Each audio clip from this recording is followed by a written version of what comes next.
सर्वांना नमस्कार. आपल्या सर्वांचं आजच्या सभेत मनापासून स्वागत आहे. अभिनंदन, आपण अनेक फायनान्शियल सर्व्हिसेसकडून लोन घेण्यासाठी पात्र झालेले आहात. पात्र झालेल्या म्हणजे काय हो ताई?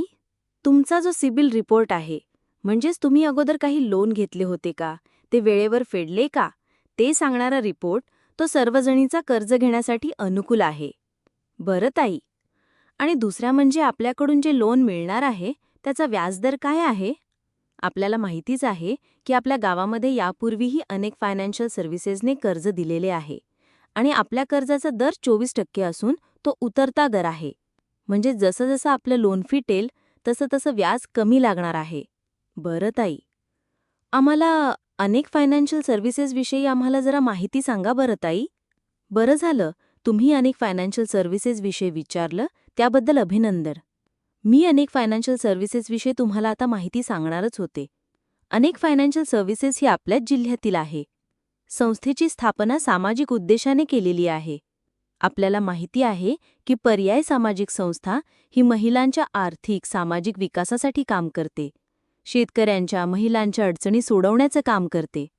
अनेक फायनान्शियल सर्व्हिसेस सुरू करण्यापूर्वी संस्थेच्या लक्षात आलं की बऱ्याच शेतकऱ्यांकडे सावकाराचं 5 रुपये शेकड्याचं कर्ज आहे आणि असं कर्ज फेडण्यासाठी अनेकांना खूप मोठ्या मोठ्या संकटांना सामोरं जावं लागलं आहे. सावकाराच्या कर्जापायी अनेकांनी आत्महत्याही केलेल्या आहेत. गरीब शेतकरी, भूमिहीन अल्पभूधारक कुटुंब, शेतमजूर यांना आत्महत्या करण्याची वेळ येऊ नये आणि आपला हक्काचा रोजगार त्यांना उभा करता यावा. शेतीबरोबरच दुग्ध व्यवसाय, शेळीपालन आणि इतर छोटे छोटे व्यवसाय सुरू करता यावेत म्हणून छोट्या रकमेचं कर्ज बचत गटाच्या माध्यमातून देण्याची संकल्पना संस्थेने सुरू केली. त्यासाठी सावित्रीबाई फुले महिला बचत गटाचे फेडरेशन निर्माण केलं.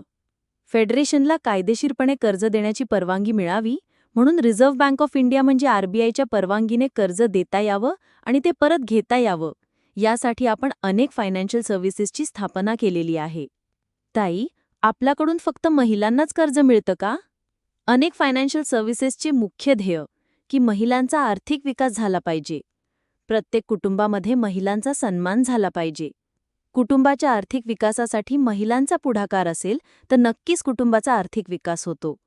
महिला जर कोणाचे पैसे घेतले तर ते कधीच बुडवत नाहीत.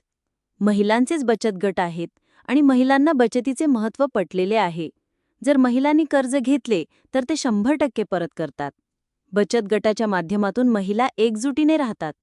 महिला आपल्या कुटुंबाच्या सर्वांगीण विकासासाठी अहोरात्र झटतात आणि म्हणून महिलांना आपण कर्ज देतो. ताई, आपले कर्ज देण्याबद्दलचे काय नियम आहेत?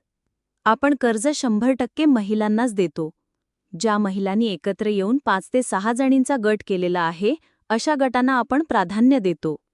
ज्यांच्याकडे केवायसी डॉक्युमेंट म्हणजे ओळखीचे सर्व कागदपत्र आहेत, त्यात आधार कार्ड, पॅन कार्ड महत्त्वाचे, त्यांना आपण प्राधान्य देतो. ज्या महिलांचं वय 60 वर्षांच्या आत आहे, अशा महिलांना गटामध्ये प्राधान्य देतो. ज्या महिलांकडे कर्जाची कोणतीही थकबाकी नाही, कोणाचेही कर्ज बुडवलेलं नाही, ज्यांनी कर्ज पूर्वी घेतलेले आहे परंतु नियमित परतफेड केलेली आहे, ज्यांनी कर्ज घेऊन त्या पैशाचा चांगलाच उपयोग केलेला आहे, कर्ज परतफेड करताना कधीही हप्ता चुकलेला नाही, आपल्या गटामध्ये एकजूट ठेवलेली आहे, अशा महिलांना आपण कर्ज देण्यासाठी प्राधान्य देतो. आणखी एक महत्त्वाची गोष्ट अशी आहे की ज्यांनी कर्ज मागणी केलेली आहे त्यांचं वास्तव्य गावातच असावं. गावातच उद्योग व्यवसाय रोजगार त्यांचा दिसून यावा. कारण स्थलांतर करणाऱ्या कुटुंबाला आपण कर्ज देत नाही. कर्ज घेऊन गटातील कोणी जर स्थलांतर केले तर त्या स्थलांतरित महिलेचे कर्ज भरण्याची जबाबदारी गटाची राहील.